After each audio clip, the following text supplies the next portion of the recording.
Lesson 1, the 10 value grayscale. Let's begin by getting you acquainted with your pencils. Your standard pencil set will come with a combination of pencils ranging from 6B down to 5H. Don't worry if yours is a little different. Each pencil can cover a range of values, so just substitute it with the number closest to it. So for example, if you don't have a 3B, use a 2B. And please follow along even if you're already familiar with the different pencil leads. This lesson is going to play an important role in how I communicate values and pencil leads to you throughout the course. The first and most basic aspect of drawing is learning what to expect from each pencil in your set. After that, it's learning how to control the pressure you're applying to your pencil. And the best way to do both of those things at once is to practice shading. To learn shading, I find that it helps to break it into 10 values. This technique is based on the Riley method, which is a relatively newer approach to teaching drawing. I won't bore you with a long history lesson, but Frank Riley was an artist in the 60s and 70s who had such an effective, organized approach to teaching painting and drawing that he went on to found a school for it. So I'm going to walk you through shading a 10-value grayscale by assigning a specific pencil lead to each value. For example, the softest lead, a 6B pencil, will shade the 10th or darkest value. And a 6H pencil, which is the hardest lead, will be second value. And first value will be untouched white paper with no lead on it.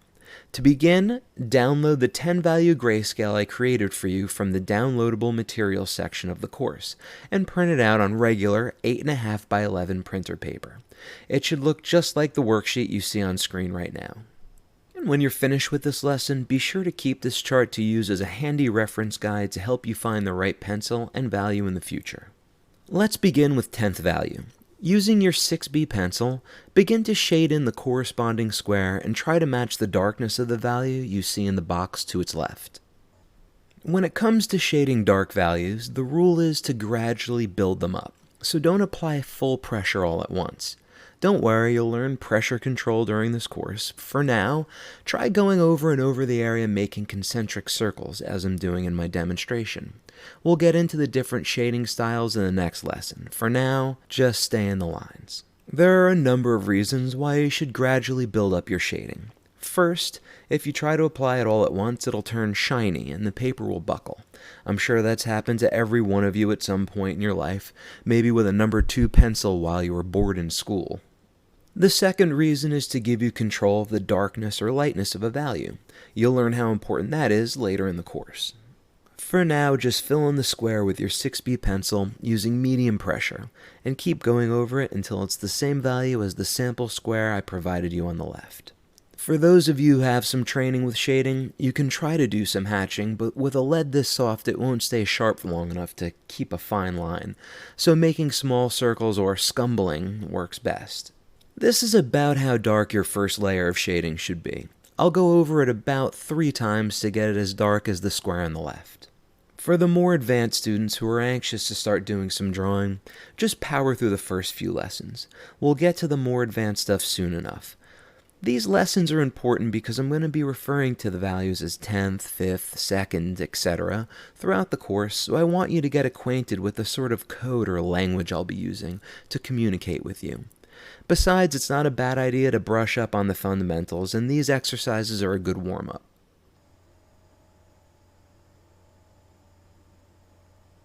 Just keep going over the area, adding more pressure each time you pass.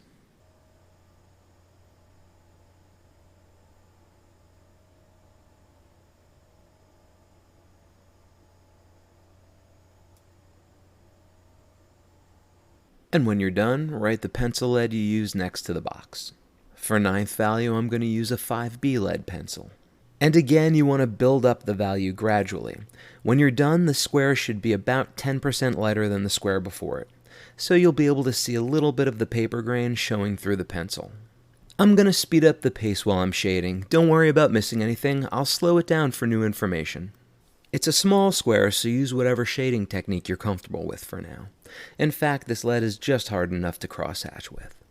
The lecture after this is an in-depth lesson on shading, so you'll learn the fundamentals of a number of different techniques, and we'll work on training out whatever bad habits you might have. I'm sure even those of you with experience will pick up something new during that section. I'm going to constantly change pencil leads during this course, so to make sure you can keep track, I'm going to have the number of the lead I'm using written here in the left-hand corner of the screen at all times.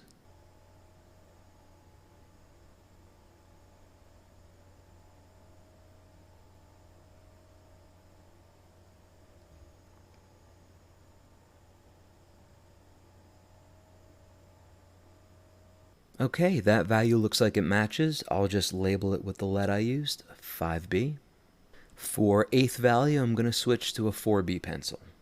I'd like to take advantage of this time while I work to start talking about the different types of shading. For example, what I'm doing right now is called scumbling, which is just making concentric circles. It's easiest to do with softer leads, but doesn't tend to look good with the harder leads. The challenge with darker values is to try to keep them consistent, so try not to leave dark or light patches.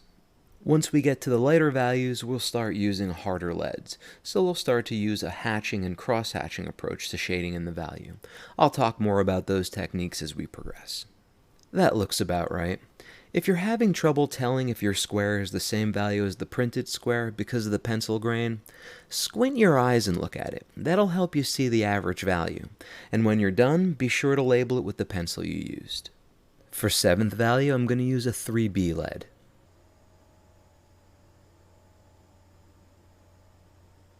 I'm just using the same amount of pressure on this square as I was on the first three, but this lead is noticeably harder, so it's not as dark as the previous squares.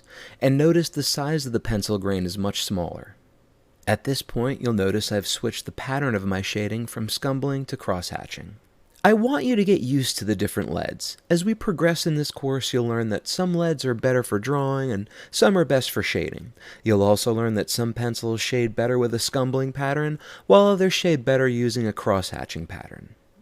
For example, I prefer a pencil with a hard lead like an H for drawing the wrinkles in a white sheet, and I prefer a softer 3B lead for drawing dark hair or eyelashes. But I'll go into a much more detailed explanation of each lead's use and the mechanics of each type of shading as we progress into Lesson 2. For now, I just want you to learn the 10 value scale and get acquainted with your pencil set. For sixth value, I'll use a 2B lead.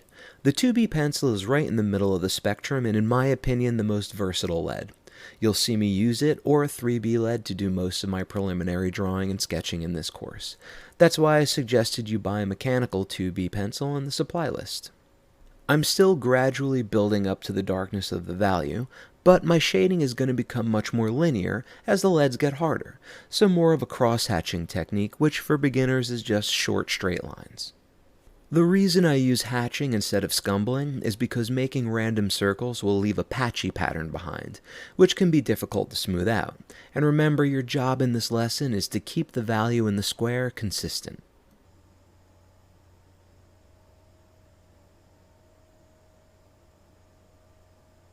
Just keep building, and when it matches the value of the square on the left, move on to fifth value. For fifth value, I'm going to use a B lead. It's a hard lead, so do your best to keep the value consistent, and for those of you who are just learning shading, don't be afraid to experiment a little.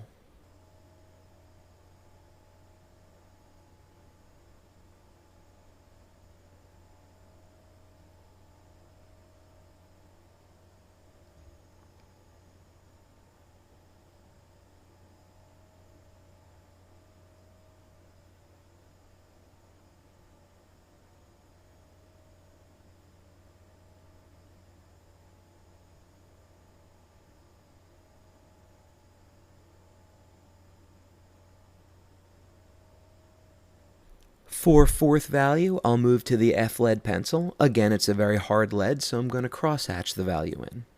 Harder leads make finer, lighter lines and leave no grain. The more passes you make over the square, the more consistent and solid the value will be.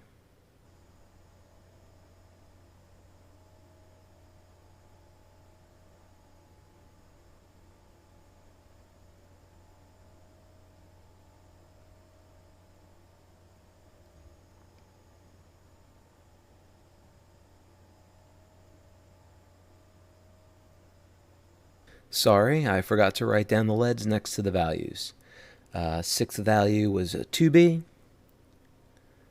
fifth value was a B lead, and fourth value is F. Make sure you write all those leads down on your chart as well. This is going to come in handy throughout the rest of the course. For third value, I'll use an H lead. With a lead this hard, you can only shade with straight lines, or the value will be inconsistent and patchy. But you're probably starting to see the harder the lead is, the easier it is to crosshatch with. This is the lightest lead we'll end up using in most of the course. It can pretty easily cover the spectrum of lighter values on its own. Some of you may be wondering what you could even use a lead this light for. You're going to be amazed how often I use this pencil. White sheets, the white part of a person's eye, skin tones, midtones, and detail in lighter areas. The H lead is one of my favorites. The better you get at shading, the fewer pencils you'll need. As I said earlier, each one of these pencils is capable of covering a spectrum of values. So, for example, once you get some practice, you'll be able to use a 2B or 3B pencil to cover all your shading from 7th value to 10th value, or an H lead to cover 2nd to 4th value. And finally, as you can see, I've switched to a 4H pencil to shade in the 2nd value square. This lead is so hard I doubt it could go higher than 2nd value without ripping through the paper. But now that you know your lead weights, could you imagine using a 6B lead to shade in this square? It would be impossible. Okay, that's 2nd value, and 1st value is just the white paper. Be sure to label the last 2 boxes with the pencil leads you use to shade them. And you just created a 10-value grayscale. Now that you've gotten acquainted with the different leads in your pencil set, you're ready to learn the mechanics of shading. Be sure to keep this worksheet because in the next few lessons, I'll show you how to use it to help you master shading and control line weight.